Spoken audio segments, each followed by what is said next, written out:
अगला जी कोई बंदा हमसे वर्ड पूछ रहा था कि सर वर्ड कीजिए कैसे लिखा जाएगा। अच्छा जी, अब कीजिए में काफ ये और पहले जीम लिखना है हम लोगों ने। तो ज़रा देखिए कैसे, काफ और जीम डायरेक्ट हो तो यूँ बनता है, सही है। लेकिन क्या है दरमियान में ये भी आ रहा है, तो काफ ये का जोड़ और ये जीम, तो ये हमारे पास क्या बन गया, की और जीम। ठीक है, अगर यहाँ पर जीम के 3 लगा दें चे बन जाएगा और आगे रे लगा दें तो ये कीचड़ बन सकता है। लेकिन खैर अपने लफ्ज़ की तरफ आते हैं हम लोग।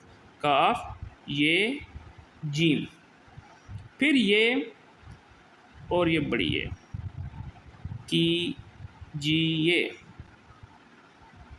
ठीक है, दोबारा देखें जी, काफ ये जीम ये जोड़ और ये बड़ी ये,